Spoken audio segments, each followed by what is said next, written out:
సానుభూతి పరులు ర్యాలీ ద్వారా వెళ్ళి ఖననం చేసినటువంటి సిచ్యువేషన్ మనం చూస్తాం. సో ఇది నిజంగా కూడా ఇది మరొకసారి నిరూపితమైంది ప్రపంచానికి.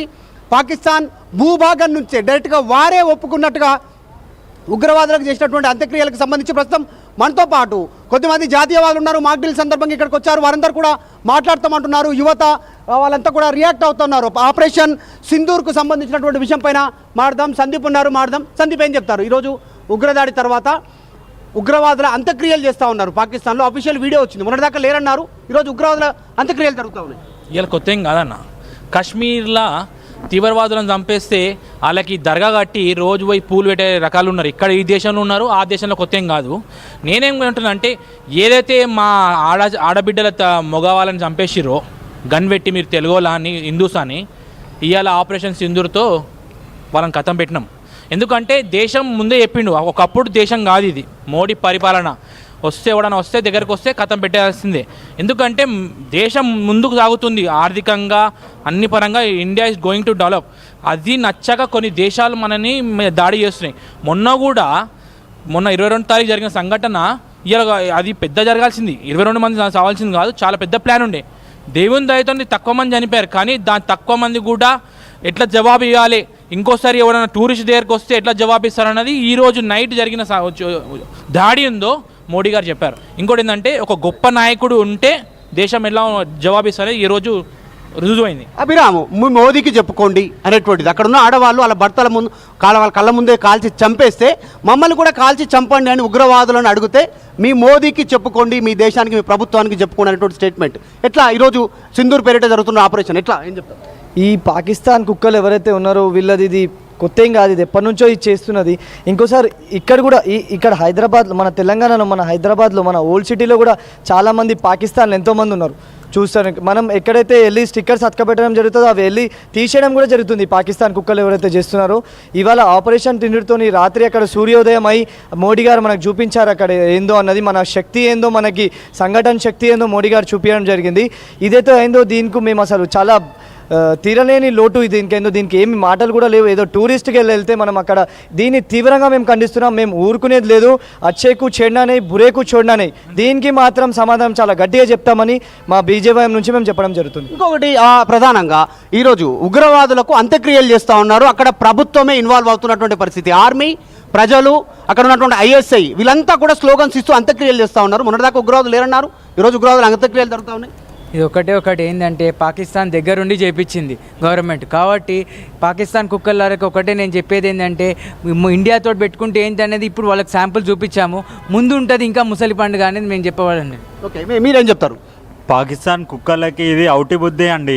ఇలా వాళ్ళు అట్లనే చేస్తారు మొత్తం. ఈరోజు ఏదైతే ఉగ్రవాదులు ఉన్నారో వాళ్ళ శవాల మీద అంత్యక్రియలు ఆర్మీ వాళ్ళందరూ పార్టిసిపేట్ చేసి ఒకవైపు ఏమో ఉగ్రవాదులు లేదని చెప్తున్నారు, ఇంకోవైపు ఏమో ఉగ్రవాదులు చనిపోతే వాళ్ళకి అధికారంగా వాళ్ళకి అంత్యక్రియలు చేస్తున్నారు. ఇదే యావత్ ప్రపంచం మొత్తం చూస్తుంది పాకిస్తాన్ యొక్క బుద్ధి ఎలాంటి ఉంటుందో. రాబోయే కాలంలో టెర్రరిస్ట్ని అంతం చేస్తామని చెప్పేసి మోడీ గారు ఏదైతే పిలిపించిందో ఈరోజు మధ్యాహ్నం ఈరోజు మార్నింగ్ ఏదైతే ఉందో అది గర్మే గుస్కర్ మారింగ్ ఏదైతే స్లోగన్ ఇచ్చారో అది ఈరోజు నిరూపించింది. ముందు కూడా చాలా ఉంటాయని చెప్పేసి ఈ సందర్భంగా తెలియజేస్తున్నాం. మోడీ గారికి నిజంగా కూడా కృతజ్ఞతలు తెలియజేస్తుంది యావత్ భారత్ కూడా అని చెప్పి తెలియజేస్తున్నాం. సిచ్యువేషన్ ఇది నిజంగానే అడ్డంగా దొరికిపోయినటువంటి పరిస్థితి ఉంది పాకిస్తాన్ ఈరోజు అంత్యక్రియలు చేస్తూ.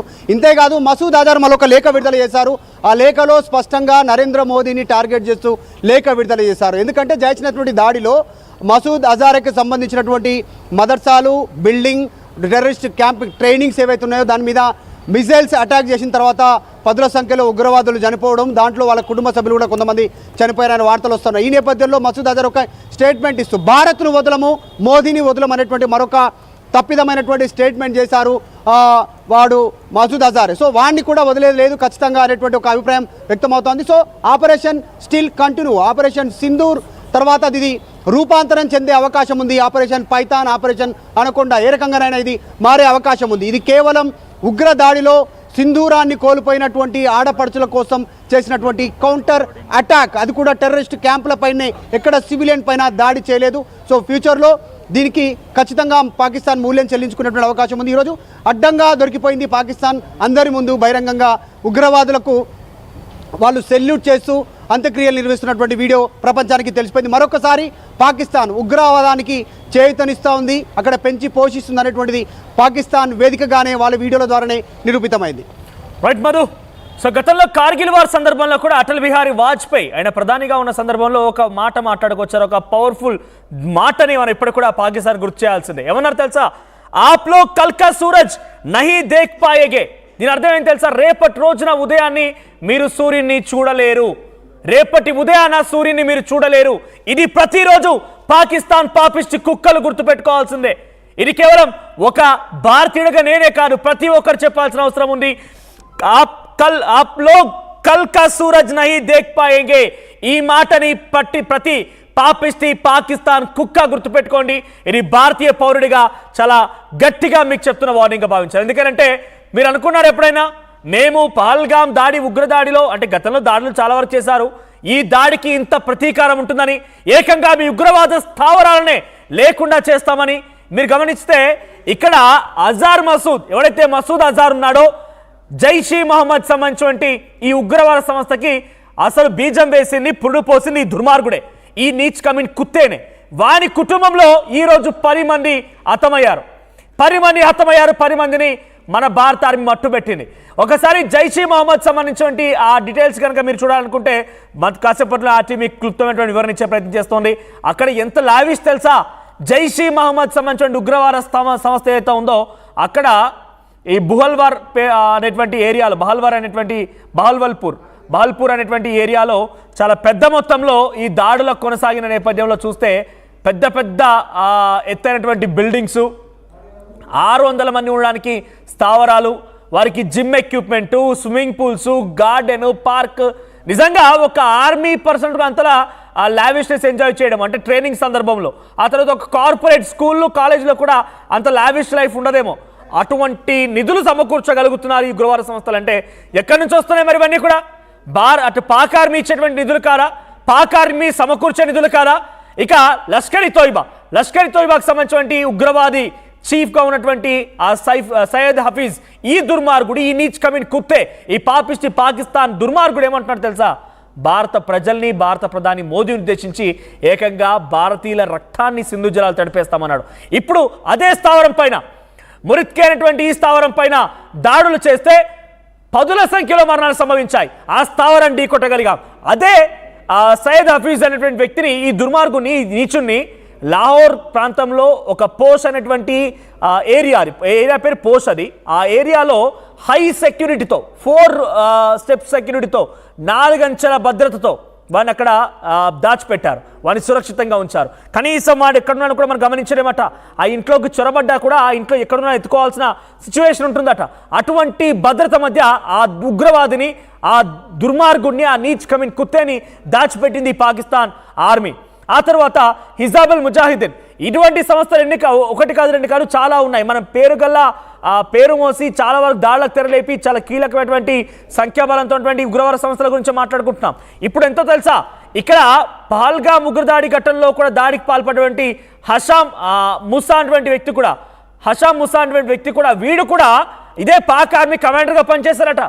పాక్ ఆర్మీ కమాండర్గా పనిచేసి లష్కర్ ఇ తోయిబా సంస్థలో ఉగ్రవాదిగా పనిచేసి ఆ తర్వాత ద రెసిస్టెన్స్ ఫోర్స్, ఇదంతా కూడా లష్కర్ ఇ తోయిబా ఉగ్రవాద సంస్థ నుంచి పుట్టుకొచ్చిందే ద రెసిస్టెన్స్ ఫోర్స్. దాంట్లోకి వచ్చి వాడు ఈరోజు పహల్గామ్ ఉగ్రదాడి ఘటనలో మన భారతీయులపైన, మన సోదరులపైన దాడులకు పాల్పడి వారందరినీ చంపేసినటువంటి ఘటన. సో వాటికి అంతకంతకు సమాధానం దొరకబోతోంది. మీరు గమనించండి, ఇప్పటి వరకు పాకిస్తాన్ చూసింది కేవలం టీజర్ మాత్రమే.